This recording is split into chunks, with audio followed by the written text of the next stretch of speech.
Forgot to press the button there. Hello, everybody. Welcome to Sunday Night Ghost Stories Extra, because we are on a Wednesday. Incroyable, everybody. It's the middle of the working week.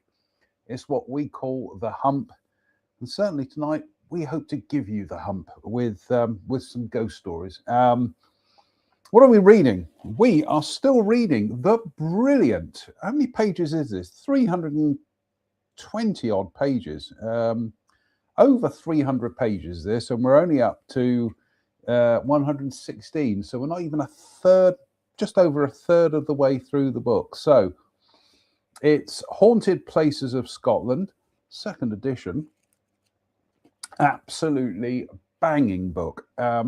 What are we drinking tonight? Well, we're on a Dirt beer strategy tonight.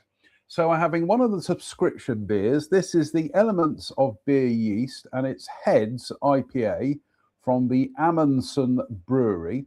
Doesn't say anything else. It's just seeing what it is. It's 5.5%. Oh my goodness me.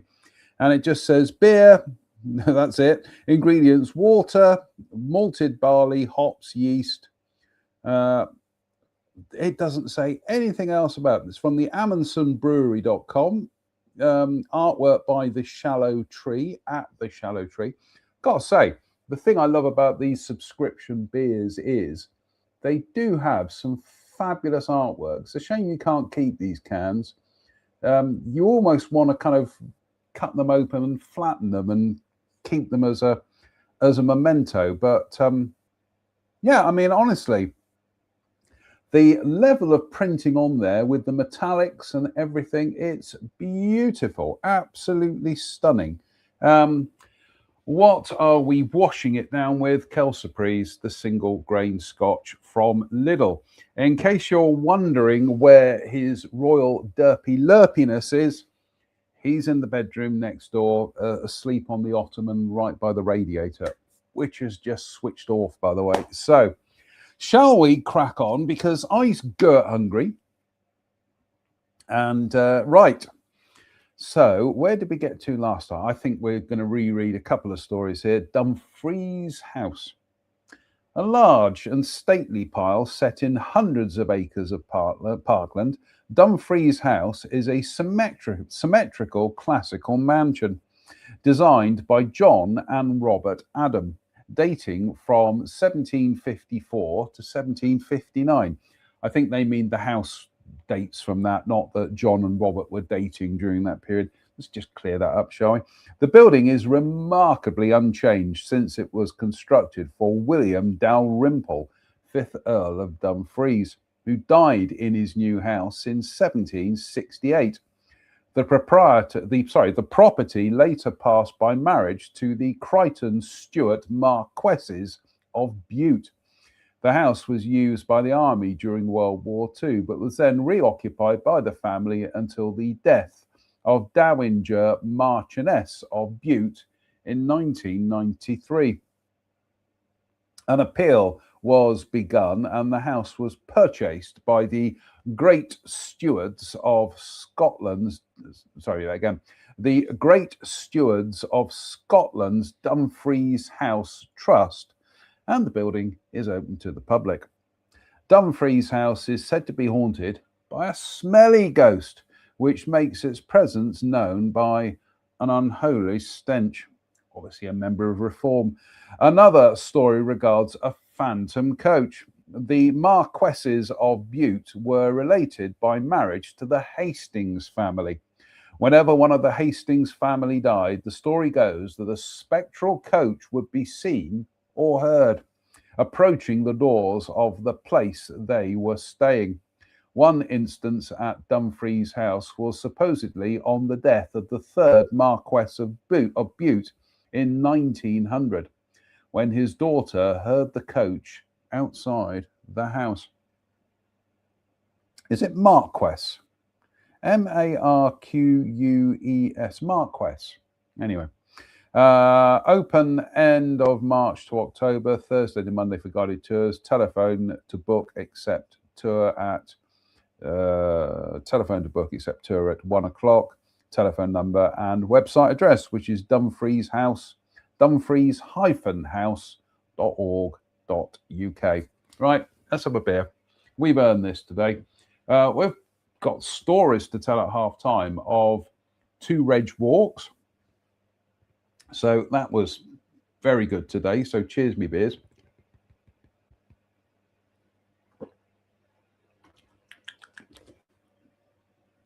That is surprisingly sweet and fruity. Doesn't say anything else about it, but I like that. I like that quite a lot, actually. Let's top up the glass. Uh-oh. In topping up the glass, what have we done? We have found ourselves a dead soldier. So run, VT. Oh, it's jolly nice of you. Hello, dead soldier. Seen plenty of those in my time. Great film. Right. Dumfries Priory. Standing on Corbelly Hill above the Burg, the priory was established as a Benedictine nunnery of the Immaculate Conception in 1880 and part used to house a girls' school. The building was closed in 1988 and the nuns moved to Largs or Legs. The road near the priory is said to be haunted by a headless horseman, reputed to be the phantom of a man called McGilligan. The story goes that he was galloping along but misjudged the height of a tree branch and was cleanly decapitated, his head bouncing along until it came to rest at the entrance to the priory. Heads you lose, literally. Yeah, we didn't read these ones last time because these are all new for tonight. So slange me bar.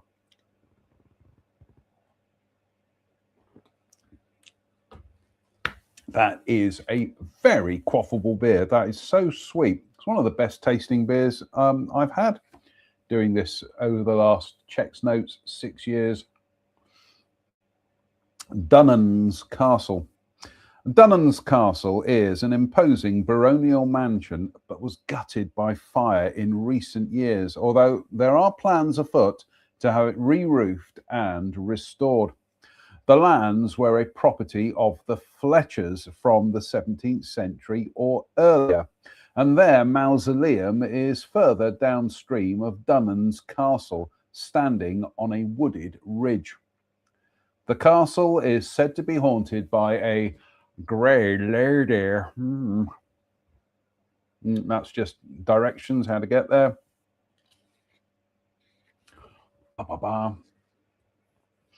Oh, what are we up to? 10 minutes. 10 minutes. Yeah, I think we will have a bit of bump. So no, we'll have a bump after the next story. Dunbar Castle. Although once one of the most important castles in Scotland and in a fine location by the harbour, little remains of Dunbar Castle. The old stronghold has a long and turbulent history, changing hands between the English and Scots and being successfully defended by the Scots for many months from January 1338, which is almost 20 to 2. The garrison on that occasion was led by Black Agnes Randolph, Countess of Dunbar, daughter of Sir Thomas Randolph and wife of Patrick, 9th Earl of Dunbar and March. She would have been in her mid-20s at the time of the siege. She is said by some to have got her name because her skin was dark, although others have suggested it was because of her raven black hair. Sorry, she was known as Black Agnes. She is said by some to have got her name because her skin was dark. When we say she is said by some, I think we can assume the some are racists or reform voters, or even reform MPs. Anyway,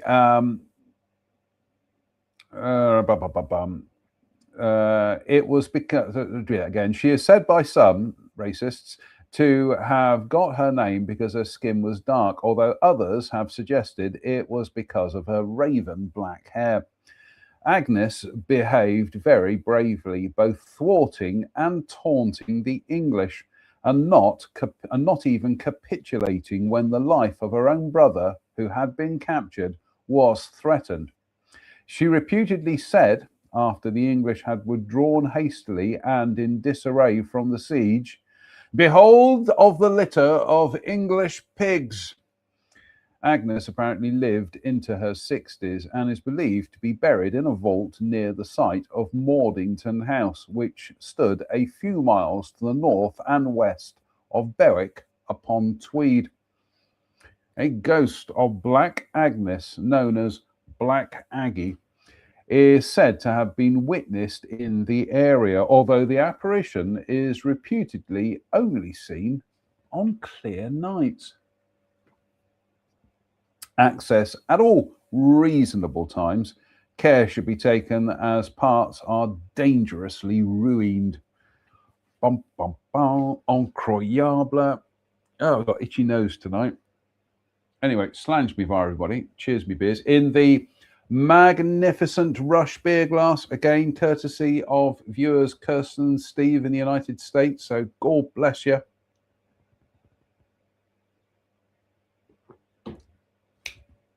I've just suddenly remembered we've got some wasabi snacks downstairs that I picked up in Lidl the other night when I was out shopping with friend Faye. I'm almost tempted to go downstairs and get them for half time, but no. Let's have a think about it. Dundonald Castle. In a prominent location and an imposing ruin, Dundonald Castle was built by the Stuarts in the 13th century and is said to have been slighted in the Wars of Independence. Dundonald is particularly associated with Robert II, King of Scots, who died at Dundonald in 1390, and Robert III, who may have also died here some 16 years later. A paranormal investigation carried out of the castle apparently concluded that it was haunted. That's all it says. Just website address and opening hours. A paranormal investigation is to be undertaken by the Dunfermline Paranormal Research Fellowship. Perhaps I'll look them up at halftime. Actually, I'm going to look them up now. Dunfermline Paranormal Research Fellowship. Shall we do that now? Actually, we won't do it on the MacBook. We'll do it on the phone. So here we go. Dunfermline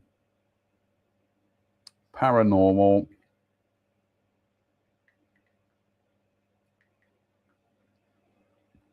Research.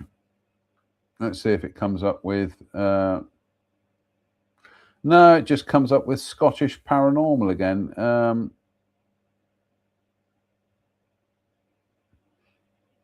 Paranormal Research Fellowship.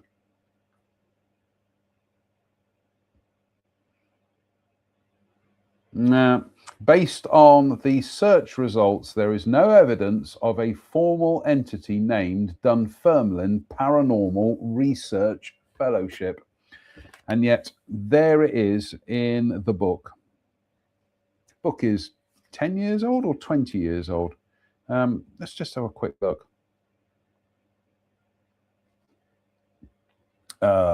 Second edition, 2009. So that's 17 years ago. I still think of 2009 as being fairly recent, but no. When was this first published? First published in 1999, so that's 27 years ago. How can 1999 be 27 years ago? It still sounds like it's in the future. Right, here we go. Dunfermline Palace. Set in the historic burgh of, is that burgh or borough? I think it's burgh. Set in the historic burgh of Dunfermline are the remains of the royal palace. The ruins are particularly impressive from Pitton Crife Glen and consist of a range of buildings modelled into the palace from the guest range of the abbey. The palace has wide mullioned windows and elaborate vaulting, but had been unroofed by 1708. The abbey was founded about 1070 by Queen Margaret, wife of Malcolm Canmore, and it was at Dunfermline that they had been married. Margaret was made a saint, and she and Malcolm were buried in the church. Abbot George Dury, the last abbot, was responsible for removing Margaret's head and taking it to the continent, where it went to the Jesuits of Douay. The rest of their remains are said to have been sent abroad by Mary of Guise and went to the Church of St. Lawrence at Escurial in the care of Philip II of Spain. Robert the Bruce's body, although not his heart, is interred in the Abbey Church.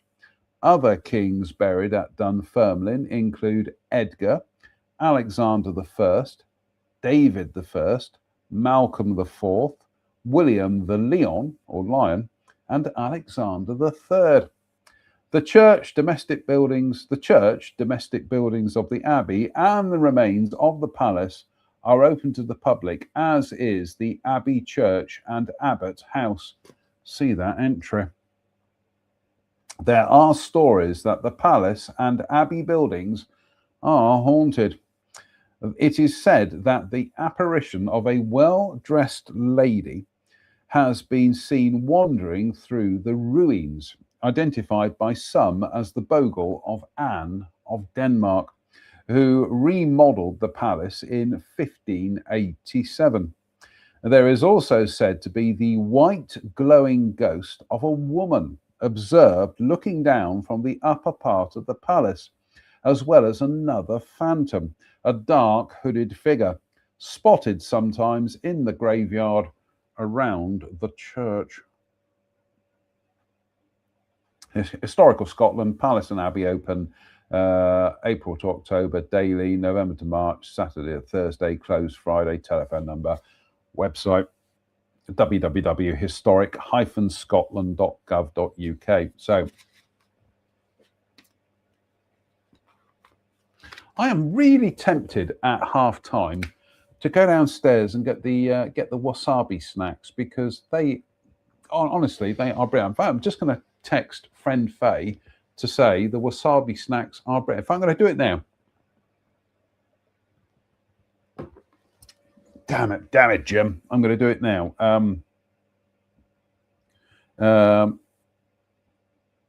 Here we go.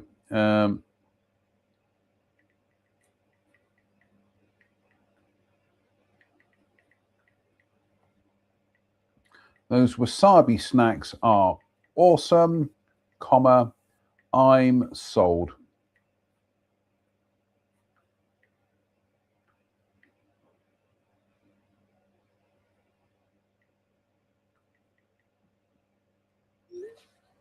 Yeah, perhaps we'll do it at half time.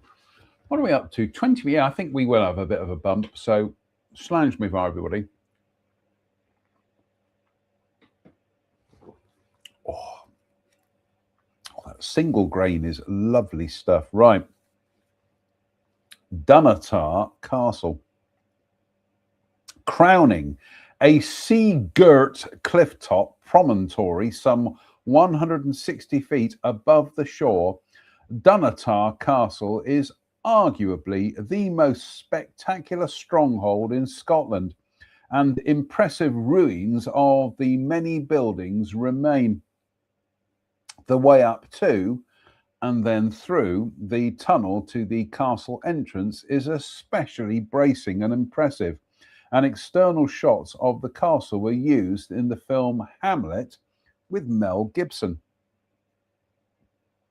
There was a stronghold here from early times, but the present castle was built by the Keith Earls Marischal, who held the property until 1716, 5:15, when they were forfeited for their part in the Jacobite Rising. Famous visitors include Mary, Queen of Scots, Charles II, and William Wallace. Wallace captured Dunatar in 1296 and is said to have burnt some 4,000 Englishmen to death. In the 1680s, more than 150 Covenanters were imprisoned in one of the vaults in appalling conditions, and 9 died while 25 managed to escape down the cliffs. Sightings of several ghosts have been reported here. The apparition of a girl around 13 years old and dressed in a dull plaid type dress is said to have been witnessed in the brewery. Far too young for that. She leaves by the doorway next to the building, but then vanishes. Other ghosts are said to include a young deerhound which faded away near the tunnel, a tall Scandinavian-looking man going into the guard room at the main entrance, who then also vanished, and noises of a meeting coming from Ben Holmes' lodging when nobody was apparently present. Open all year, daily, telephone number, website.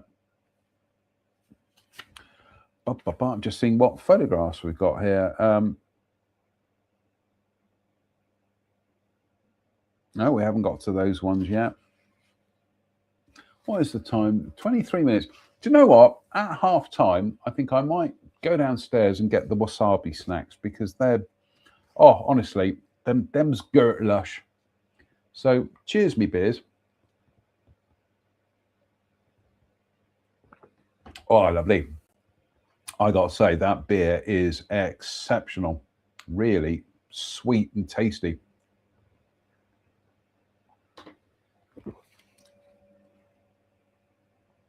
Dunolly Castle. Dunolly or Dunolly? Dunolly Castle. Standing on a prominent rocky ridge looking over the sea to Carrera, Mull, Lismore and beyond, Dunolly Castle is an overgrown and ruinous stronghold, the oldest parts of which date back to the 13th century. The present castle was built by the MacDougals of Lorne, one of the most powerful families in Scotland at that time, and bitter enemies of Robert the Bruce. A MacDougall force defeated Bruce at Dowry, nearly killing him. Bruce returned and ravaged MacDougall lands in 1309. In 1644, the castle was attacked and 3 years later was besieged, sacked and torched by an army of Covenanters. Dunolly was attacked again in 1715 when the MacDougals were fighting for the Stuarts during the Jacobite Rising.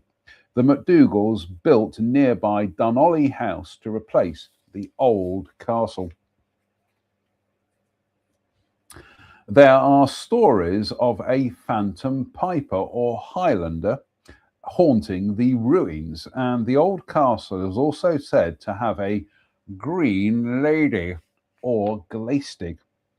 Can be reached from a lay-by on the Glenavon Road, but not from the drive to Dunolly House, which is not open to the public. Care should be taken. That sounds like a threat. Care should be taken. What are we up to? 26 minutes. Right. We are going to go downstairs and get the wasabi snacks because I get hungry. So,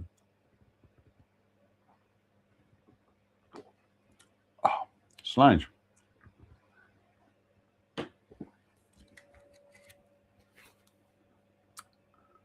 Dunfale Castle. All that remains of Dunfale Castle, a 14th century stronghold of the Comyns, is the vaulted basement. The Comyns were besieged here in 1330 by the regent Andrew Moray, after they had fled from Darnaway Castle. Moray managed to capture 5 of the garrison, including Alistair Comyn of Dunfail, who had been out foraging. Moray had the men executed and their heads flung over the walls of the castle, reputedly with the words, "Here's beef for your bannocks."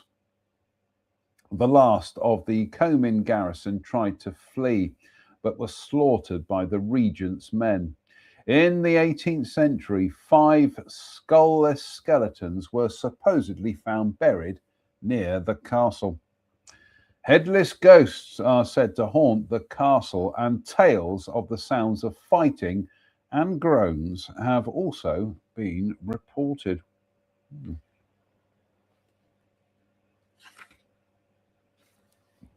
I think this will be the last one before half time. So let's have a bit more of the tasty subscription beer. Cheers, me beers. And another shot of the old scotch.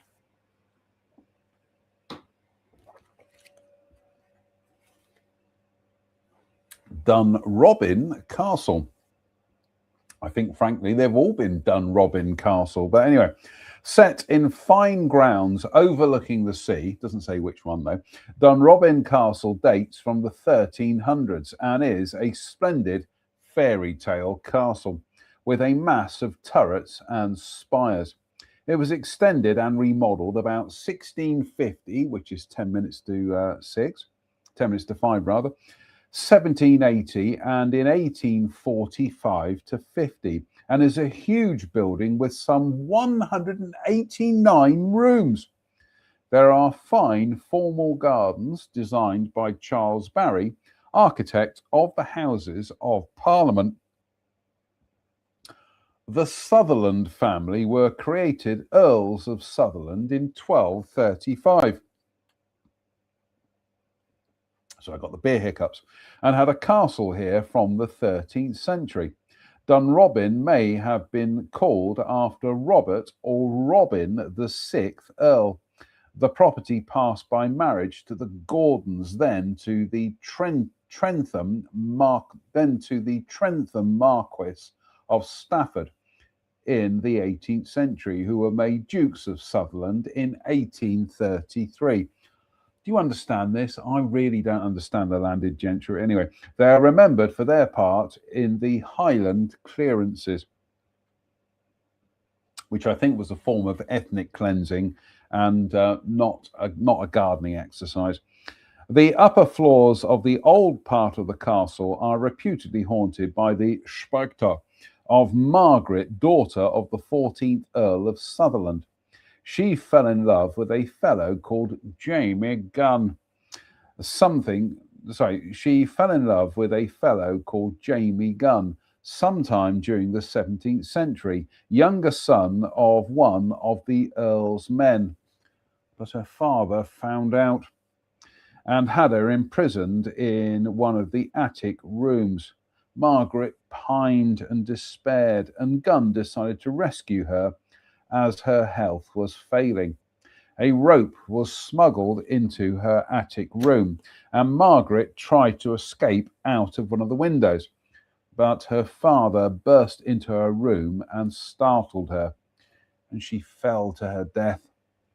It is said that one of the rooms she haunted has since been disused, although her moans and cries still come from the chamber where she was imprisoned, now known as the Night Nursery. A different version of the story is sometime in the 15th century. A different version of the story is sometime in the 15th century. The then Earl took a fancy to a young Mackay lass and imprisoned her in the chamber until she agreed to marry him. She managed to fashion a rough rope from her bed linen and began to climb down to freedom. But the Earl burst in on her, saw what she was doing, and in a spurned pique cut the rope with his sword so that she fell to her death. the story bears more than a little resemblance to that of Akergill Tower, but this is the version recorded in the guidebook for Dun Robin. It also states that the ghost has been neither seen nor heard in living memory. The apparition is described as a white lady in one account. Disembodied footsteps are said to have been heard coming from the Duchess Clare's bedroom, even when the chamber is known to be empty. There is also a tale of an apparition of a man being spotted on a landing and disappearing through a closed door. Open April to mid-October daily, telephone number, website address. Oh my goodness me, we are through half time. So we are going to go downstairs and get some wasabi snacks. So I will be back in literally a few seconds. So please entertain yourselves in the meantime. So let's put up a title card, and I will see you in a few seconds.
Did it again. Hello, everybody. We're back again, and well, we've got our wasabi mix rice snacks from Lidl.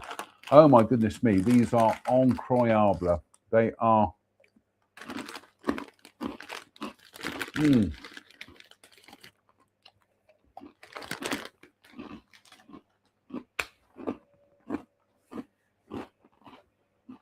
Absolutely marvelous. Right. Well, half time. What have we been up to? Well,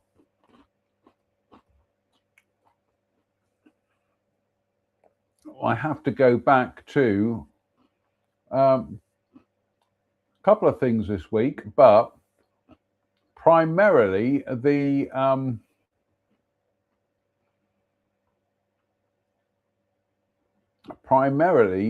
architect of me discovering these wasabi mix things was my very good friend Faye, who we had a shopping trip on Tuesday last night, and we did Home Bargains, B&M, all the usual shenanigans, and so let's just share screen. I don't want to invite a guest. Share screen. So yeah, so we did Home Bargains and B&M and everything. So there we are outside B&M. So then we went to Lidl, where she introduced me to not only these wasabi mix white rice snacks, but also these Japanese style rice snacks.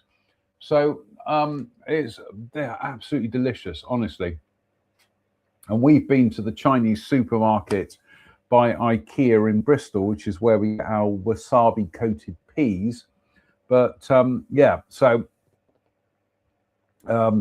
also she does have this habit of putting something into my shopping basket that I haven't accounted for. She claims she bought this for herself, but I don't think she did. I think this is a practical joke at my expense. But you know what? I'm gonna bloody wear that. I'm gonna use that at some stage. So anyway, and then we went into the village she had a coffee, which was lovely. I had a lovely tea. And there's her lovely coffee. This was yesterday. I had some new socks turn up. Oh, let's get rid of that.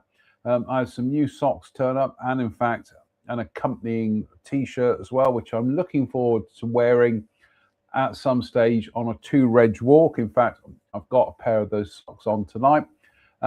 This is this morning. That was Derpy outside. The sun was out. And so Derpy decided that he'd grab a bit of sunshine, a bit of vitamin sun. And here we are. To talk of the devil, he's come in. He's heard me talking about him. So this was today's 2-reg walk. You coming up, Derps? Come on. You're holding up the show. Come on. This was today's 2-reg walk. I was hoping, seeing as the weather was good, that we could do uphill to Bream, but because Reg was a bit short of time today, we decided to do our usual haunt, Sunday Night Ghost Stories extra on a Wednesday. We decided to do our usual haunt of Yatton to Kongsbury. So yeah, so no surprise there. So we did that, and this is on the Strawberry Line. So this is all to do with the old railway. There we go, the Strawberry Line Cafe Cycles. Brilliant place. They refurbished my old 31-year-old Ridgeback bike, but look at the artwork, absolutely fabulous. And that, although I've yet to see a Kingfisher in proper detail, that gives you a flavour of what the Strawberry Line is like. It's a fabulous resource for wildlife. Hopefully, as we'll see as we go through the photographs today. That was the end of the walk. So it turned out to being 5.36 miles from Yatton to Kongsbury. These are all out of sequence, never mind. That was my lemon cake I had today with some a nice cup of tea. That was a leaning tree. We saw and we found this interesting kind of sub path. It was only like a couple of 100 yards, but it took us across the river, a reen rather. And there's Reg inspecting said reen. There's the leaning tree. So that one, I have reported it to the Yatton and Kongsbury Wildlife Action Group. Doesn't appear to be anywhere near the path, but it's leaning at a precarious angle, as indeed there is another one to the right of it, also doing same. That is Celandine. I'm trying to remember what its proper name is now, but that is it Greater Celandine? Let's have a look. Lesser Celandine. But yeah, there we go. That's a lot of that out on the Strawberry Line.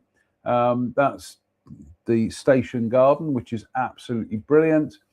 Here we go, the wildlife pictures. So I had my Nikon camera with me today. So lots of robins, lots of birds today, but a lot of robins. So that was one robin that I photographed.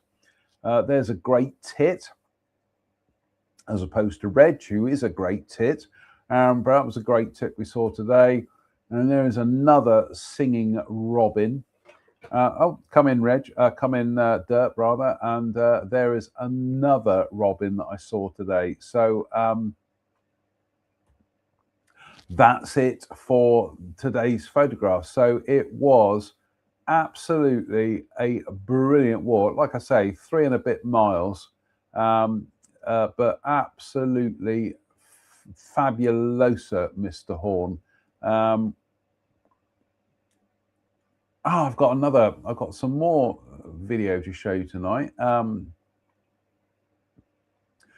This shows you what a terrible influence friend Faye is that I treated myself to a Ramadan chocolate calendar. They were reduced to $1.99. It's like an advent calendar, but for Ramadan. So I'm sold. So I'm looking forward to tucking into that at some stage. And also, I'm just seeing what other... yes. Here we go.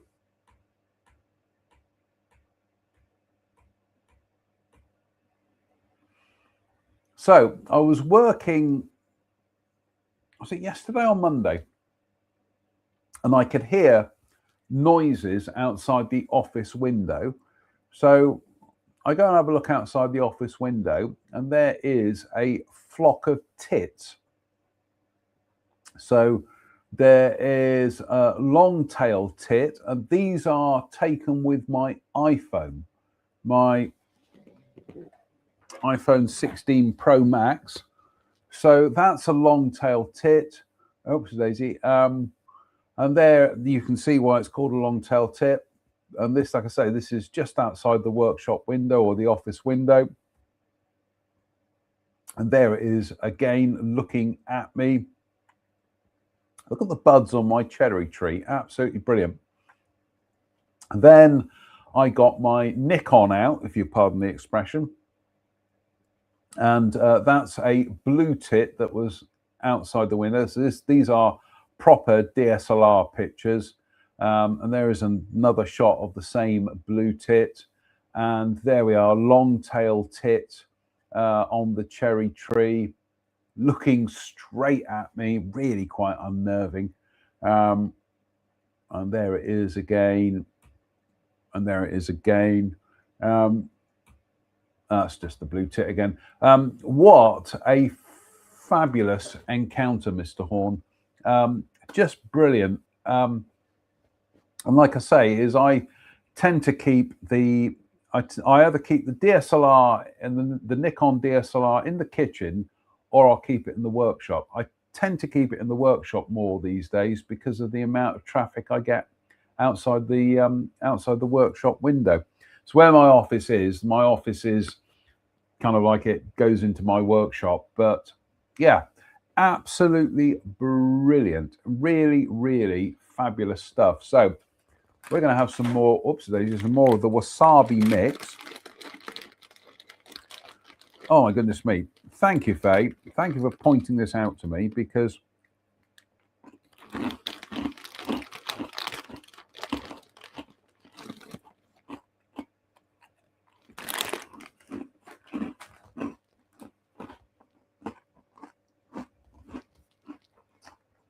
I'm getting my wasabi hit here tonight.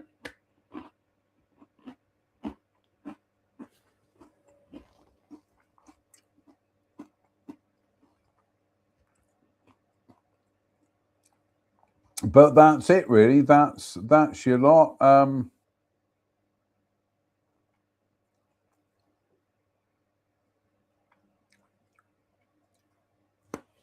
So I'm gonna have another one of these wasabi. Oh my goodness me, they're addictive.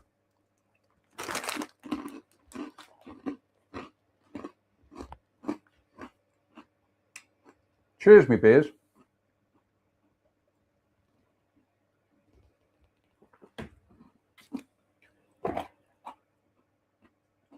Strange.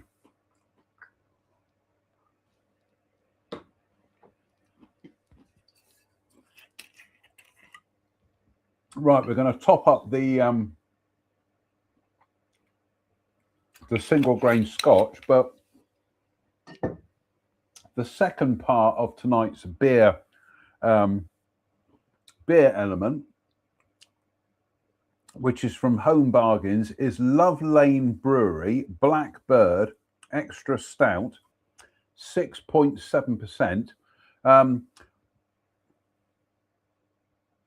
See, I think that's the liver bird. So let's just see what this what the story is. It is Blackbird Extra Stout, brewed under the watchful eyes of the liver birds. Roasted barley, flaked oats, and a selection of dark malts are combined to create a robust dark stout with notes of coffee, rich toffee, and chocolate, finished with a lingering tannic bitterness. A special release from Love Lane.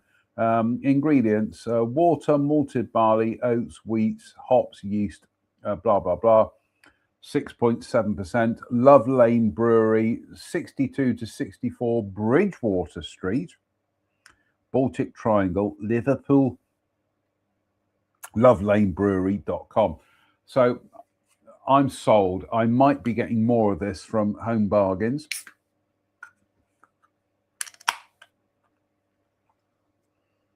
Smells lovely. I've got to say, these kind of coffee stouts seem to be very, very popular these days. Oh, I'm liking the look of this as I'm pouring it.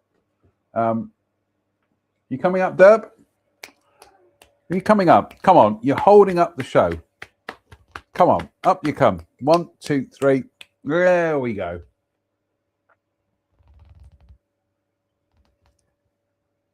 There we go. The star of the show has turned up. Oh, drop me book. Drop me book, Deb. You've dropped my book. Right. Oh, no, not in front of the camera. Come on, down you come. There we go, ladies and gentlemen. A cat's backside. Right. Come on, settle down. You're holding the show up. So, the beer burps at 51 minutes. Good Lord. We are late tonight. Right. Duns Castle, set in a 1,200-acre estate of wooded and landscaped grounds. Duns Castle is a magnificent castellated mansion which incorporates a 14th century keep. There are fine walks as well as a nature reserve and lake. I'm sold. The castle may have been built by Thomas Randolph, Earl of Moray, and nephew to Robert the Bruce in 1320, but had passed to home of Ayton in 1489. The building was damaged by the Earl of Hertford in 1547 during an English invasion. The property went to the Cockburns, then to the Hayes of Drummelseer, with whose descendants it remains. An apparition of Alexander Hay, who was killed at the Battle of Waterloo in 1815, is said to haunt the castle and to have been seen in the yellow turret room. Accommodation available. Country Park, telephone number, website address. On Croy Harbour Dirt, what are we up to? We are up to 52 minutes. We are running a bit, not late, but we are running a bit over time. So anyway, cheers me beers. This smells lovely. So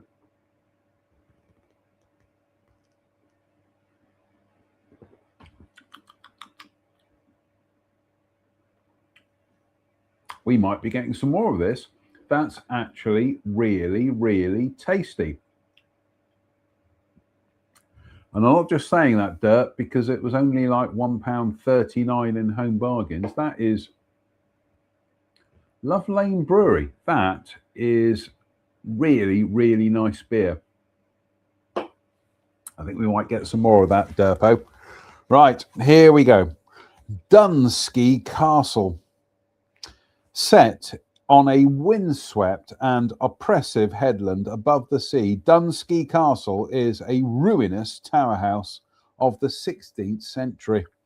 It was held by the Adaires, and it was at Dunsky that the abbot of Salseat Abbey was imprisoned and tortured to force him to sign away the abbey lands. The castle has been ruinous since the end of the 17th century, but was recently being put up for sale. That doesn't make sense. Either but was recently put up for sale or has recently been put up for sale. Not but was recently been put up for sale. That doesn't make sense. The castle was said to have had a brownie, and is also reported to be haunted by the ghosts of a careless nursemaid who dropped her charge from one of the windows to its death on the seashore far below.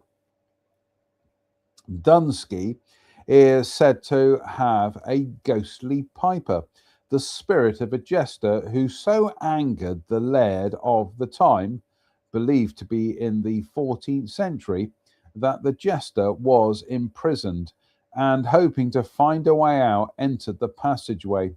But he got completely lost in the tunnels below the castle and could not find a way out.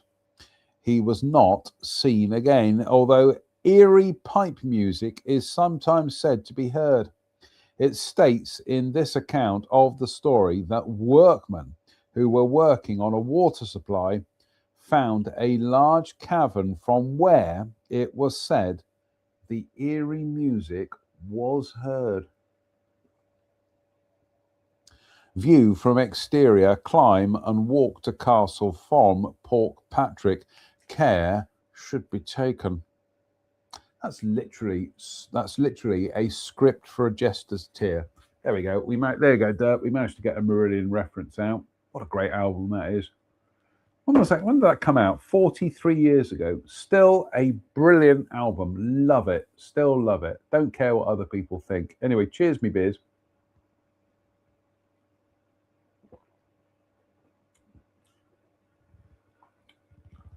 Oh, here we go, Derps.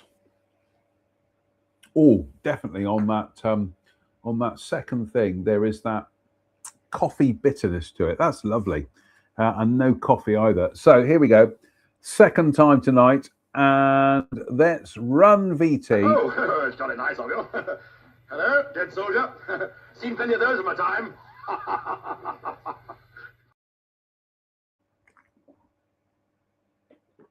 Oh,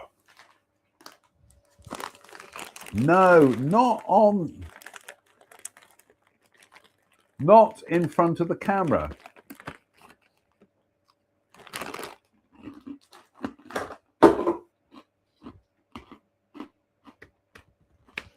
Come on down.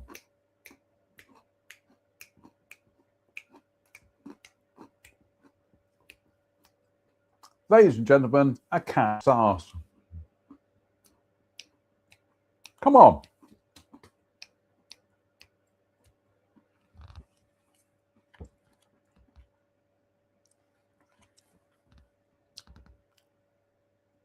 Dunstafnage Castle.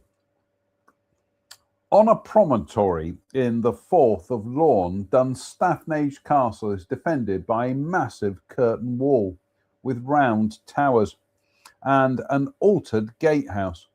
Oh, Derp, come on. Off you go. Come on, you are interrupting the show. What do you do on Wednesday night? I tuned in to watch Sunday Night Ghost Stories Extra, but instead I just got to see a cat's ass. Come on, down you come. Oh, right, off you go. Off you go. Go on. Thank you. Try that again.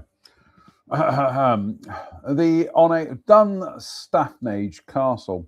On a promontory in the Firth of Lorne, Dunstafnage Castle is defended by a massive curtain wall with round towers and an altered gatehouse. A stronghold here was held by the kings of Dalriada in the 7th century and was one of the places that the Stone of Destiny was kept. Isn't that an Indiana Jones film? The present castle was built by the MacDougals, but later passed to the Campbells after the castle was seized by Robert the Bruce in 1309, which is almost 10 minutes past 1. Other well-known visitors include James IV and Flora MacDonald, who was briefly imprisoned here after helping Bonnie Prince Charlie. The castle is said to be haunted by a ghost in a green dress, the L or Ellie maid of Dunstafnage, also known as the Scanag. Her appearance is, read it again. The castle is said to be haunted by a ghost in a green dress, the L or Ellie maid of Dunstafnage, also known as the Scanag. Her appearance is believed to herald events both bad and good in the lives of the Campbells. When she was seen to be smiling, there were happy events to come. But if she wept or was sad, it augured trouble. The ghost is reported to be a Graugach and is able to hand on handicraft skills, while at times the L-maid could make the whole building shake as if it was There we go. Been a long day, folks. The ghost is reported to be a Graugach and is able to hand on handicraft skills, while at times the L-maid could make the whole building shake as if it was caught in an earthquake. Very heavy disembodied footsteps have also been reported in the gatehouse, as well as loud bangs and thumps.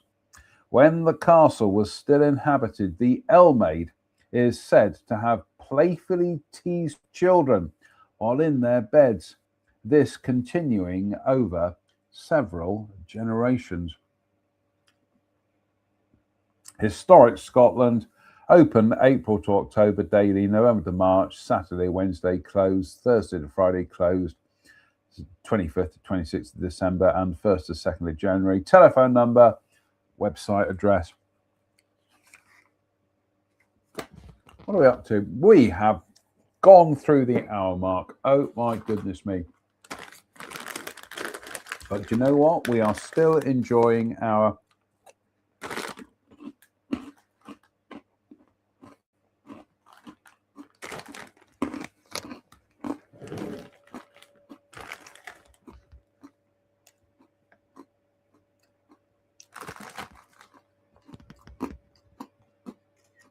Bear with, folks.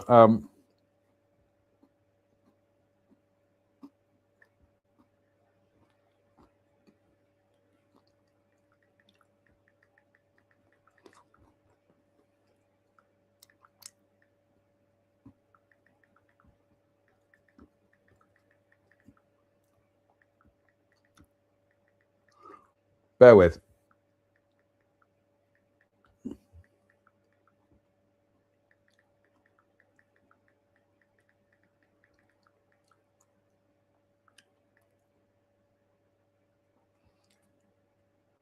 Just giving friend Faye a shout out on Facebook for these wasabi rice snacks. Actually, we'll try the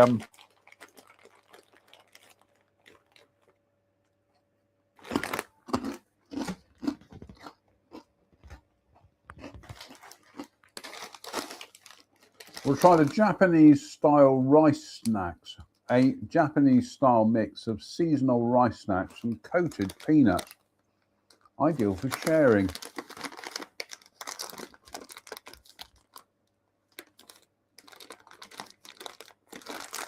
Let's open these up, shall we?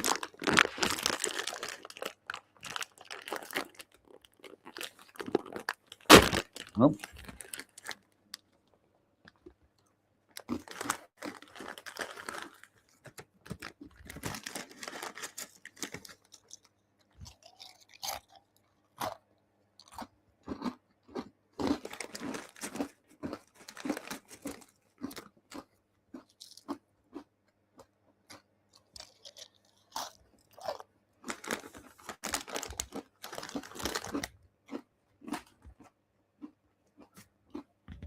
Oh my goodness, Ms. Bruin, you have ruined my figure because these are exceptional.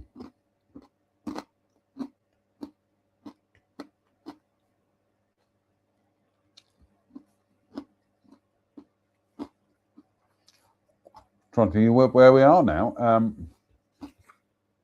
All right. Cheers, me beers.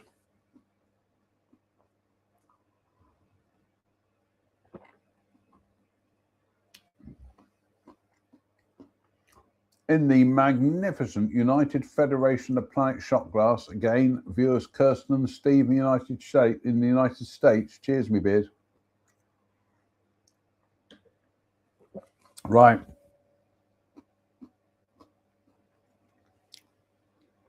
Duntarvie Castle. Standing in a prominent position near to the M9, Duntarvie Castle is a large and long ruinous castle, mostly dating from the 16th century, although there was a stronghold here from long before then. Duntarvie was a possession of the Durham family in 1588, and they built or remodeled the present castle. The property passed to the Hamiltons of Abercorn and then went to the Hope Earls of Hopeton before being abandoned in about 1840, which is 20 minutes to 7. Duntarvie has been going through the process of restoration for many years, although this has been postponed when the place was recently put up for sale. Beer burps again, do apologise. Have we done the beer burps yet? I'm sure we have. If not, that was the beer burps at 1 hour and 5 minutes. Well, perhaps we have done the beer burps. The story goes that the building is haunted by the ghost of the Marchioness of Abercorn, reputed to have been excommunicated and imprisoned, and to have died at Duntarvie in the 1620s because of her adherence to the Catholic faith. She had already been jailed in Edinburgh, where her health had suffered greatly. The bogle is said to have been spotted on the battlements of the castle, and during work on restoration, disembodied voices are said to have been heard here in the deep of the night. some elements of this story are wrong. The Marchioness of Abercorn appears to be Marion Boyd, Countess of Abercorn, by marriage to James Hamilton, 1st Earl of Abercorn, who died at the Canongate in 1632 at around 50 years of age, although she was allowed to live at Duntarvie for some time after becoming ill during imprisonment for being a Catholic. The Hamiltons, however, were not made Marquesses of Abercorn until 1790, and Marion did not die at Duntarvie. Make of that what you will.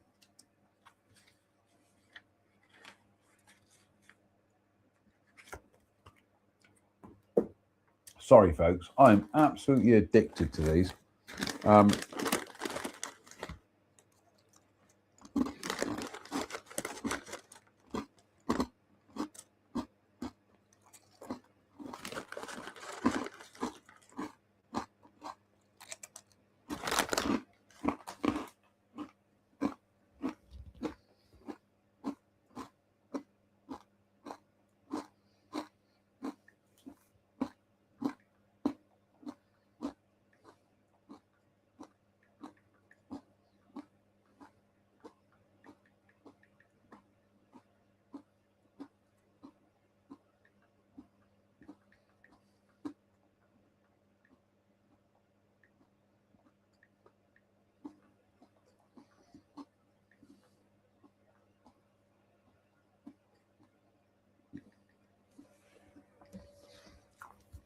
They are delicious, honestly.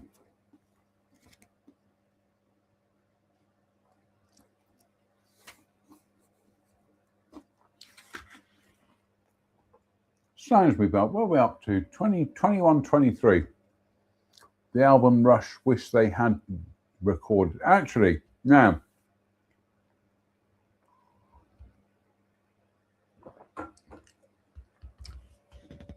talking of Rush, they are going to be touring England next year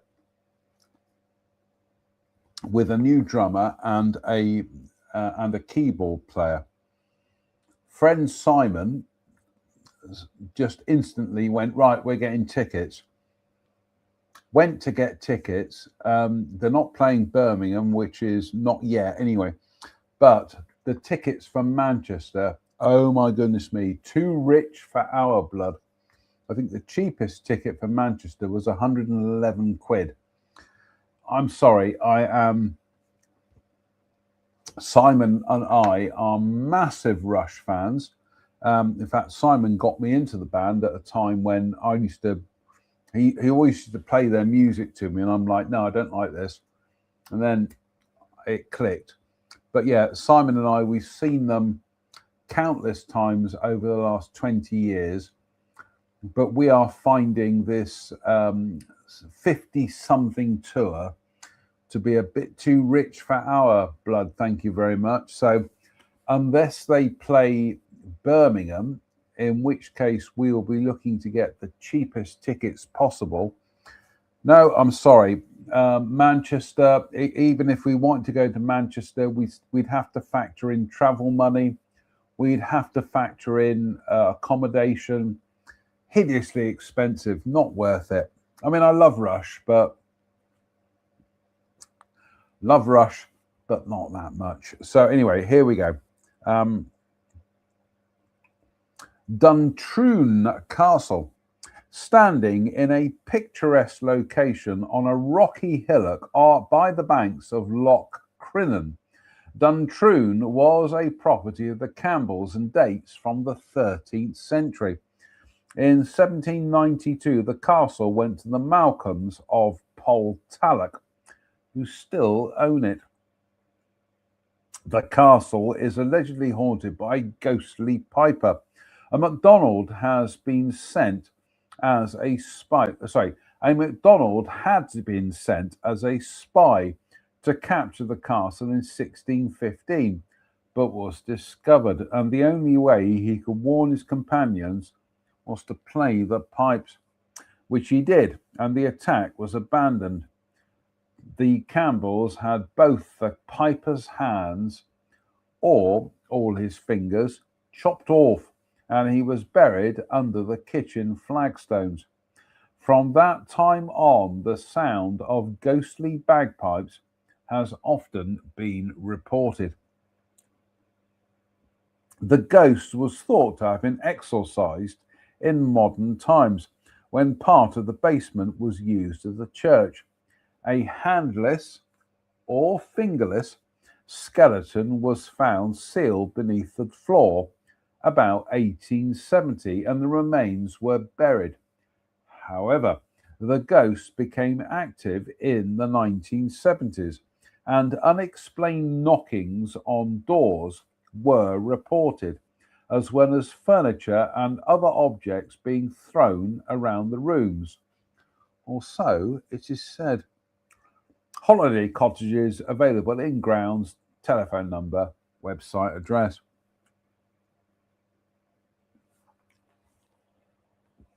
And we've got Duntroon Castle again. Perhaps it's a different Duntroon Castle.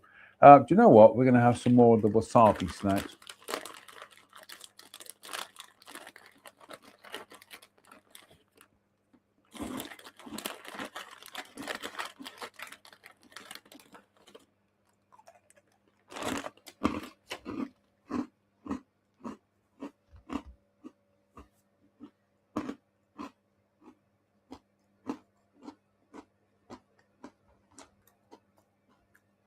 Cheers, me beers.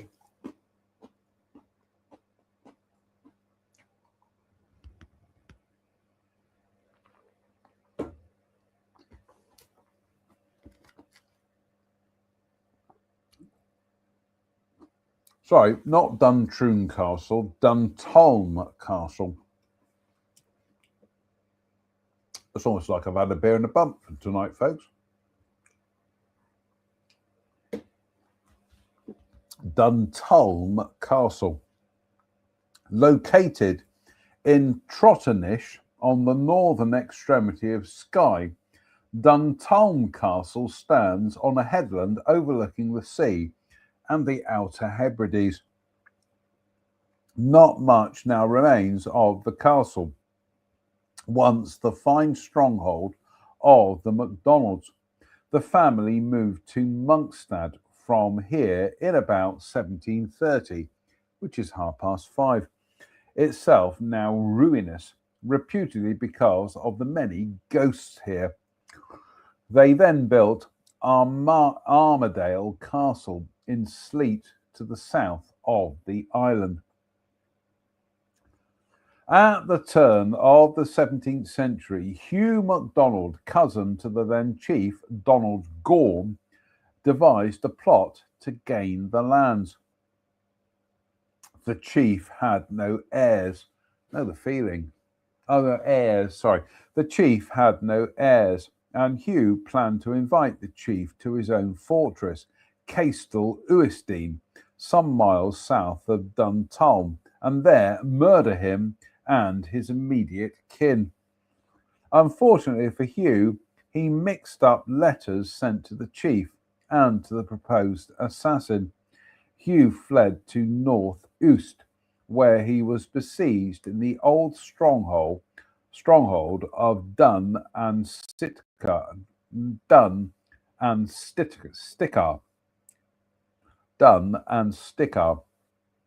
He was eventually captured and imprisoned in a vault at Duntulm. He was given salted beef and no water, and is reported to have died insane and raving from thirst. When the prison was opened many years later, his skeleton still grasped an empty jug in its parched jaws. His remains were not buried for some time, and his bones were kept as a warning to others. Indeed, his thigh bones and skull were then kept on display at the parish church at nearby Kilmuir, although they were finally buried in 1847.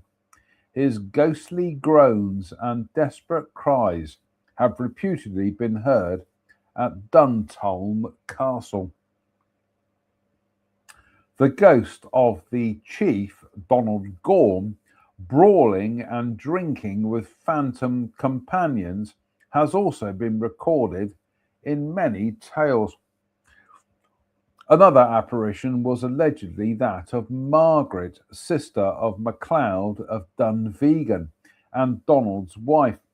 She had lost an eye in an accident, but her husband threw her out, sending her back to Dunvegan in a one-eyed horse with She had lost an eye in an accident, but her husband threw her out, sending her back to Dunvegan on a one-eyed horse with a one-eyed servant and one-eyed dog. Her weeping ghost is said to haunt the castle. A nursemaid is said to have dropped a baby out of one of the windows onto the rocks below. Her terrified screams are said to be heard sometimes, as the poor woman was killed in reprisal, setting her again. Her terrified screams are said to be heard sometimes, as the poor woman was killed in reprisal, setting her upon the sea in a leaking boat.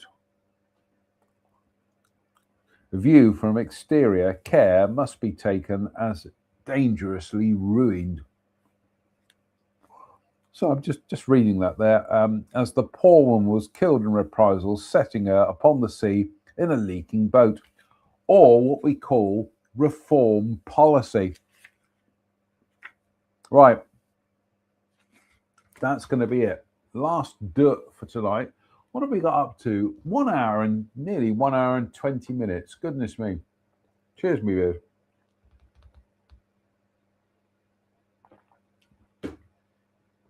Oh, it's strange.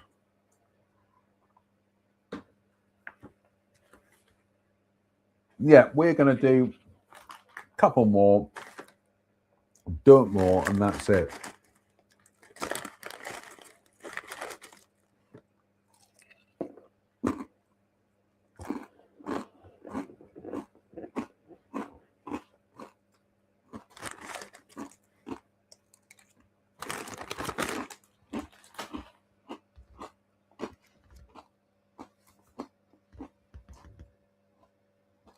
Gonna say, Faye, you are a bad influence on me.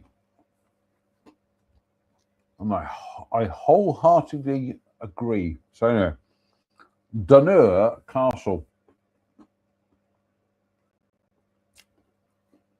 Perched on a rock above the banks of the Firth of Clyde, Dunure Castle is now very ruinous, but was once a fine house when it was a property of the Kennedys. In 1570, in a dispute with the Gilbert Kennedy, again,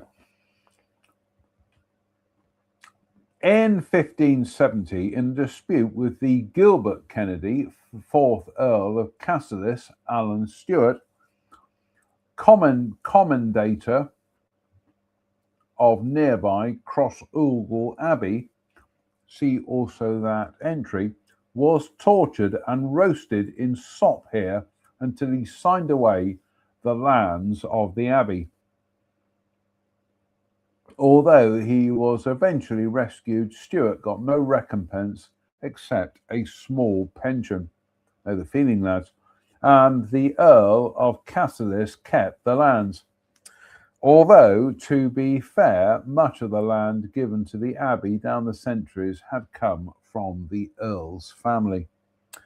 Ghostly shrieks and the cackle of flames have reputedly been heard at Dunure, emanating from the chamber where Stewart was tortured, allegedly mostly heard on Sunday mornings. Access at all reasonable times.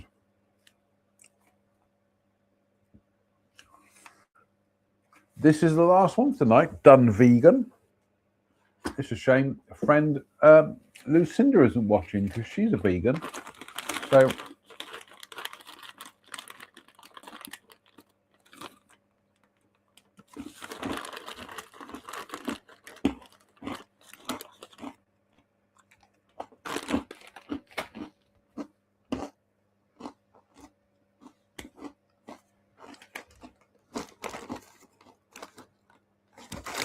oh my goodness me, folks. I am absolutely sold on these.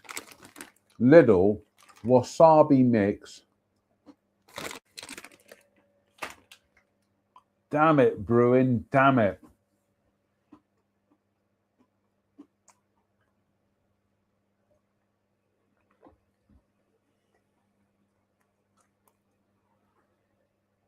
Right, last one for tonight, and then that's it. We're going downstairs and having some supper and some family, guys. So, Dun Vegan Castle. Standing on what was once an island in Loch Dunvegan, Dunvegan Castle has been continuously occupied by the chiefs of MacLeod from 1270. The MacLeods trace their ancestry back to Laud, a son of Olaf the Black, Viking king of the Isle of Man. His stronghold at Dunvegan was developed down the centuries into a large mansion and castle, and is still owned by the chiefs of MacLeod. So I'm trying not to go full Highlander here, but MacLeod. Dunvegan is still owned by, Dunvegan is the home of the famous fairy flag, Ambracht Sith in Gaelic. There are many legends surrounding this piece of silk, which is now reduced in size from pieces being removed and kept for luck, and somewhat threadbare. One is that it was given to one of the chiefs by his fairy wife at their parting. This is said to have taken place at the Fairy Bridge, 3 miles to the northeast, at a meeting of river and roads. The chief had married his wife thinking she was a mortal woman, but she was only permitted to stay with him for 20 years before returning to Fairyland. The flag, however, originates from the Middle East and has been dated between 400 and 700 AD, predating the castle by hundreds of years. The flag is believed to give victory to the clan whenever it the flag is believed The flag is believed to give victory to the clan whenever unfurled, and reputedly has done so at the battles of Glendale in 1490 and at Trumpen in 1578. Worshippers were at Trumpen Church on Sunday when a raiding party of MacDonald's came there. Again, worshippers were at Trumpen Church one Sunday when a raiding party of MacDonald's came ashore. Derp, come on. You're interrupting the show. Come on.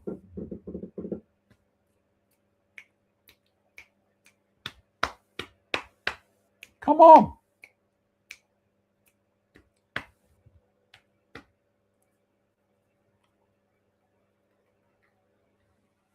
I do apologise, ladies and gentlemen. Cat interrupt show. Come on. Come on down.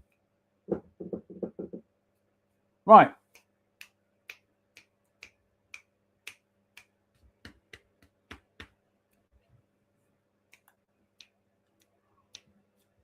Welcome to Sunday Night Ghost Story Cat's Arse. Come on. Right, off you go. There we go. No. Oh, goodness me. Let's try and get the last paragraphs of this story out. Dunvegan is home to the oh God, off you get. Come on. Dunvegan is home to the famous fairy flag, Am Bratach Sith in Gaelic. There are many legends surrounding this piece of silk, which is now reduced in size from pieces being removed and kept for luck and somewhat threadbare. Sorry, Dirk got fed up there. One is that it was given to one of the chiefs by his fairy wife at their parting. This is said to have taken place at the Fairy Bridge, 3 miles to the northeast, at a meeting of river and roads. The chief had married his wife thinking she was a mortal woman, but she was only permitted to stay with him for 20 years before returning to fairyland. So I'm thinking of public service broadcasting there, and it's fairyland. The whole thing is fairyland. Anyway, the flag, however, originates from the Middle East, and it has been dated between 400 and 700 AD, predating the castle by hundreds of years. The flag is believed to give victory to the clan whenever unfurled, and reputedly has done so at the battles of Glendale in 1490 and at Trumpen in 1578. Worshippers at Trumpen Church one Sunday when a raiding party of McDonald's came. Worshippers were at Trumpen Church one Sunday when a raiding party of McDonald's came ashore. They set fire to the thatch roof of the church. Most were burnt alive or slain, but one woman escaped and raised the alarm at Dunvegan. The MacLeods raised a small force, bringing with them the fairy flag. The MacDonalds were slaughtered at the subsequent battle after the flag was unfurled. The fairy flag was also believed to make the marriage of the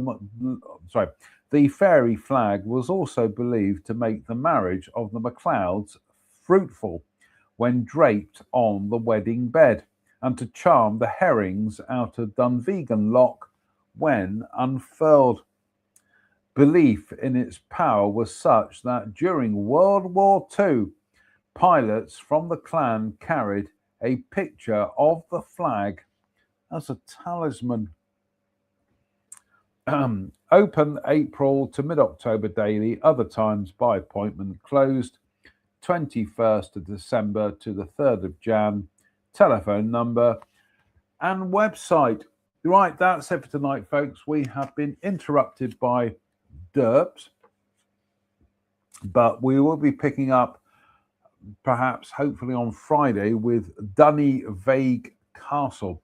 What have we done? An hour and 30 minutes. Oh my goodness me. We have really gone into extra time tonight. So, let's finish the beer and a bump off. Cheers, me beers. Oh, delicious. Slange. Deliciouser. So, that's it for tonight. Fingers crossed. We'll be back on Friday for Sunday Night Ghost Stories Extra on a Friday.